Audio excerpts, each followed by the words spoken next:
Bonjour, aujourd'hui nous allons parler de sclérose en plaques progressive.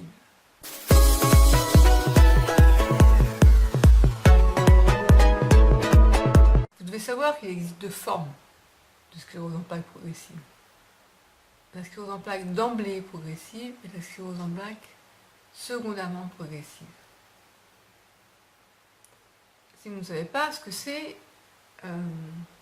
la forme d'emblée progressive, ça veut dire que la personne qui a cette forme-là de sclérose en plaques n'a jamais connu la forme rémitante, qui est la forme par poussée. Où on a des crises, et puis après la crise, tout rentre dans l'ordre. Sauf pour un certain temps, eh bien, on peut connaître une forme progressive où le handicap va en s'aggravant sans qu'il y ait vraiment clairement de poussée, de crise, d'apparition brutale, de troubles neurologiques qu'on doit souvent traiter à coups de cortisone. Bref.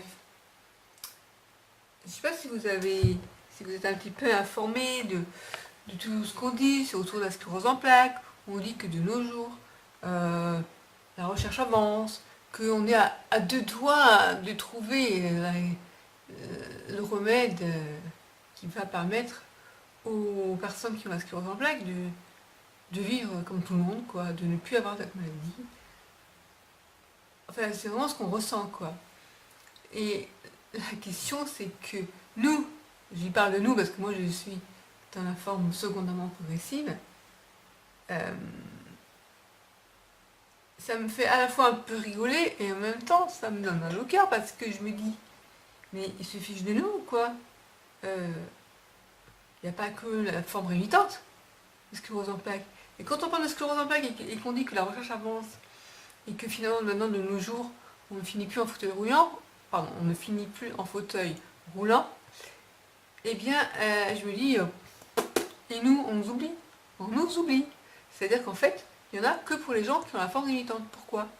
Ils sont 80%. 80% à avoir une forme limitante, sauf que dans les 80%, il y a un moment donné, ils risquent pour la moitié de passer en forme progressive, secondairement progressive. Et alors, les d'emblée progressives, alors ceux-là, on les oublie complètement. Quasiment. Je veux dire, c'est juste les neurologues qui ont affaire à quelques cas très sévères de sclérose en plaques où il n'y a jamais une forme, il n'y a jamais de crise, de poussée, de sclérose en plaques. D'office, tu rentres dans la face ténébreuse de la maladie. C'est-à-dire finalement une part très mystérieuse de la maladie, parce qu'on ne comprend pas encore pourquoi on passe à la forme d'emblée progressive, ou pourquoi on entre directement dans la phase d'emblée progressive, ou pourquoi on passe au bout de X années en phase progressive, et pourquoi d'autres ne vont jamais connaître cette phase-là. On ne sait pas. On ne sait pas. Donc il reste encore beaucoup de mystères dans cette maladie. Et donc nous sommes un peu les cobayes, parce qu'on nous essaye du coup la biotine, on nous parle d'anticorps monoclonales, de choses qui vont bien te casser ton système immunitaire, parce qu'ils savent faire que ça en fait finalement. Proposer des vitamines à forte dose, ça va marcher pour 20% des personnes, et encore je ne sais pas qu'est-ce que ça va faire. Ça va freiner l'évolution, on va dire à la sclérose en plaques, calme-toi, on tire les briques, quoi. Mais honnêtement, nous, ce qu'on veut, c'est pas ça. Ce qu'on veut, c'est au minimum qu'on nous dise ça va pas évoluer, ça ne va plus évoluer. Et alors, dans l'idéal, ça serait de dire ça va aller mieux. Voilà. Alors, qu'est-ce qu'on fait de nous? Et bien finalement, j'allais dire, on nous maltraite. C'est la maladie qui nous maltraite, bien sûr, c'est pas le neurologue. Il faut qu'appliquer les découvertes qu'on fait à côté, que font les chercheurs, mais qu'on arrête de nous dire la sclérose en plaques, la recherche évolue. Oui, bien sûr, elle a évolué pour les formes rémitantes, mais qu'on n'oublie pas les formes progressives. Voilà. Alors, du coup, moi, qui ai un blog qui s'appelle acep.com, vous devez le savoir, parce que bref, je me suis dit, parlons d'Acep sans tabou, c'était mon slogan. Et maintenant, je me dis, puisqu'il n'y a personne qui ose s'adresser qui oublie les personnes qui souffrent de sclérose en plaques progressive, je me dis, il est temps que je change, finalement, comment dire, ce qui ne veut pas dire que je vais arrêter de parler de la forme limitante, mais je vais avant tout m'intéresser aux personnes qui sont dans le même cas que moi, qui ont une forme progressive. Voilà. Alors, je sais pas ce que vous en pensez. Et quoi dire finalement? Parce qu'on va me dire, ouais, mais non, ça va changer quoi? Tu vas pas rien avoir à dire. Au niveau du traitement, il n'y a quasiment rien. Après, quoi tu veux parler? Tu veux dire, le handicap va évoluer, oui, tu vas faire que les déprimés, là, que les dépressifs. Ben non, parce que peut-être qu'on va pouvoir proposer, je sais pas moi. Regardez, j'ai acheté il y a longtemps ça, j'ai retrouvé là-dessus, sur un DVD gymnastique douce. Retrouver un bien-être physique grâce à la gymnastique douce. Et je me dis, moi qui n'arrive plus à faire grand-chose, là je me pose la question, est-ce que vous faites des renforcements musculaires avec votre kiné? Moi, il y a un moment donné où, quand j'avais eu affaire à une kiné qui me faisait que des exercices qui ne comprenaient rien, parce que c'était casqué aux en plaques et qui me fatiguait, j'avais dit à la kiné que j'allais voir, pas d'exercice, juste étirement et massage. Et maintenant, je me dis quand même, mes muscles commencent à... Enfin, comment dire, j'arrive même plus à fléchir les genoux, parce que le muscle est tellement, comment dire, il est plus du tout sollicité, donc j'ai perdu beaucoup en force musculaire. Et en plus, j'ai le problème d'un fil nerveux, ce qui fait que je peux plus du tout plier les genoux, sinon je me retrouve par terre. Et je me suis dit, il serait temps de me faire des renforcements musculaires, mais doucement, parce qu'il ne faut pas de fatigue, il ne faut pas, bref, se brusquer. Et je me suis dit, la gymnastique douce serait pas mal. Alors, si vous êtes intéressé, je pourrais vous proposer de faire avec moi un petit peu de gymnastique. Je vous pose la question. En sachant que je m'adressais à des personnes qui sont comme moi, c'est-à-dire qui ont une forme progressive, donc je sais ce que c'est. Ça veut dire qu'on a un handicap, c'est un autre moteur, en tout cas, dans mon cas, c'est ça. Mais puisque personne ne me propose rien, je me dis, moi, je veux faire quelque chose pour éviter de me retrouver grabataire avant l'âge, quoi. Et vous allez rigoler, mais ce DVD, j'ai trouvé où? En fait, c'est un programme adapté, donc c'est aux États-Unis, une personne aux États-Unis, et en Angleterre, en Australie. Donc son programme est connu là-bas, aux États-Unis, en Australie, en Angleterre, qui finalement s'adresse à des personnes de plus de 50 ans. Bah oui, de toute façon, tout le monde le sait.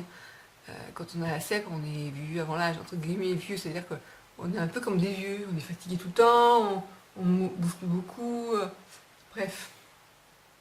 Alors, quels sont vos problèmes en tant que personne qui a la sclèpe? Non, la sclérose en plaques ou la sève, mais pas la sclèpe. La sclérose en plaques progressive.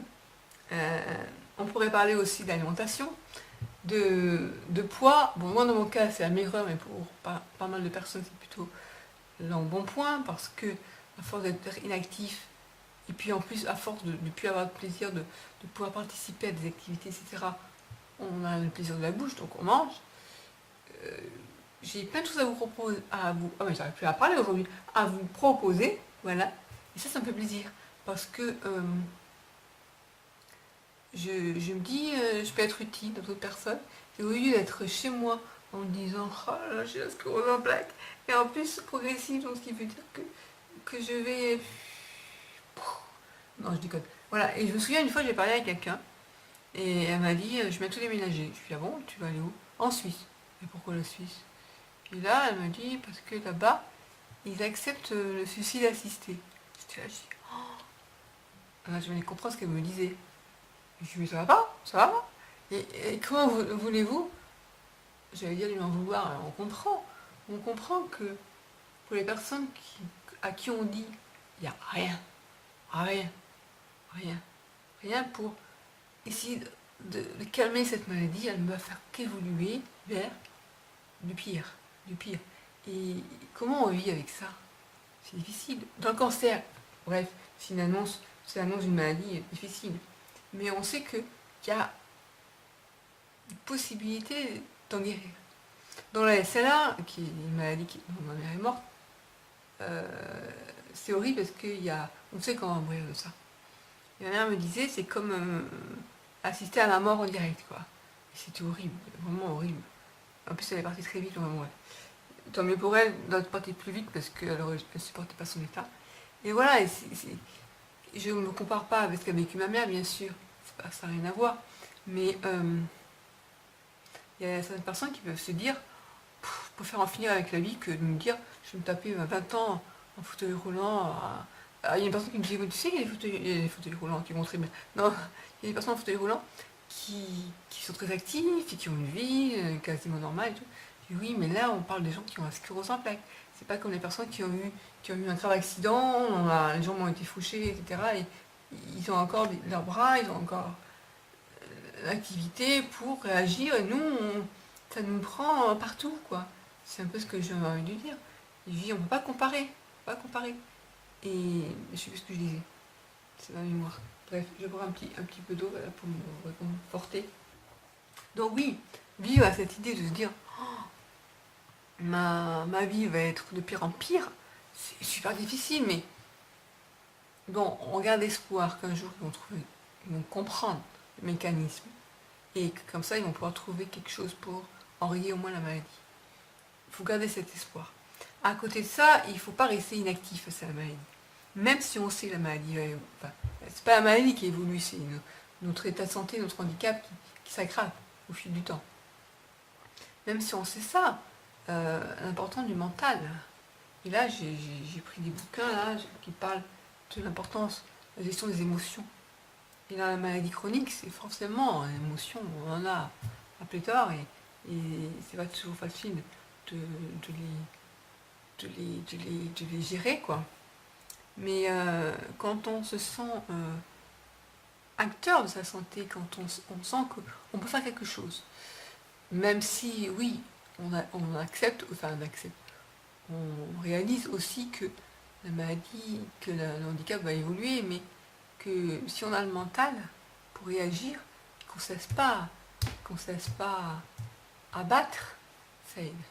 Parce qu'il y a rien de pire que de se sentir... Moi, je me souviens quand j'ai eu des infections urinaires à répétition et que je ne trouvais pas de solution et que chaque mois, j'avais des antibiotiques et mon médecin généraliste s'en fichait, il me donnait des antibiotiques comme ça à répétition. Mon estomac, après, il a pu supporter du tout. J'ai perdu beaucoup de poids. J'ai cru que j'allais crever, quoi, honnêtement. Et je ne voyais pas de solution. Et quand j'ai trouvé la solution des compléments alimentaires, et depuis, ça fait quoi, 3-4 ans, j'ai plus d'infection urinaire, et ben, ma vie a changé, quoi, honnêtement. Donc, ça tient à quoi? Bon, d'accord, je voulais le prendre 2 fois par jour, le faire en complément alimentaire. Mais c'est pas, voilà, par rapport à l'avantage que j'en ai. Donc, tout ça pour vous dire que sur le blog et sur la chaîne YouTube, on va dorénavant parler essentiellement de la forme progressive, de ce que je peux faire pour vous aider. Et alors, ce qui ne veut pas dire que les personnes qui ont une forme rémitante sont exclues. Voilà, et surtout, n'hésitez pas à proposer des sujets. Si vous avez des idées, des choses que vous voulez que je parle, pas de problème. Voilà, c'est tout. Donc j'espère que ça vous plaît et je vous dis à bientôt. Je voulais faire un petit bonus. Un petit bonus, c'était de vous dire comment on fait pour avoir le moral, garder un bon mental quand on sait qu'on a une sclérose en plaques progressive. Parce que déjà, c'est pas facile quand on apprend qu'on a une maladie chronique, telle que la sclérose en plaques.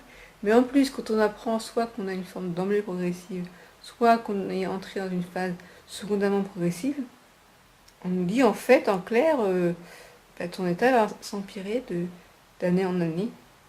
Et il n'y a rien, on ne sait rien te proposer pour l'instant. Parce que la recherche, on n'a pas encore compris comment ça marche. Pourquoi cet handicap qui s'installe? Alors, comment on fait pour garder le moral? Eh bien, comme je vous le disais, c'était se dire, d'accord, il n'y a pas de traitement qui marche. D'accord, le handicap va certainement évoluer tout doucement, ou plus vite, hein, ça dépend des personnes. Mais le mental est important. Et si tu as le mental et que tu restes acteur de ta santé, que tu continues à vivre, que tu as des choses, que tu arrives à avoir du plaisir pour des choses, que tu gardes ce truc en toi, là, cet instinct de survie, eh ben, tu peux braver la maladie, j'ai envie de dire. Tu peux la surmonter. Que même si c'est dur, il y a des moments où ça va être super dur, tu peux continuer à avancer. Il y a une phrase que j'aime bien, c'est « Même si tu ne peux plus marcher, tu peux continuer à avancer. » Retiens bien ce que je viens de dire. Même si tu ne peux plus marcher, que tu ne peux plus tenir debout, tu vas continuer à avancer, à vivre. Et tu peux avoir encore des plaisirs. Parce que, effectivement, vivre une vie sans plaisir, sans bonheur, que des souffrances, c'est pas vivable, je comprends. Donc voilà. Donc je te dis à bientôt sur le blog laseb.com. Ciao. Dans cette vidéo, je vais vous parler de... Dans cette vidéo, je vais vous parler de la sclérose en plaques. Alors je recommence, c'est nul. Il fait chaud. Et si j'ouvre, vous n'allez pas m'entendre comme il faut. Alors je ferme, mais si je ferme, j'ai chaud. Je fais quoi? On entend le... Allez, c'est parti.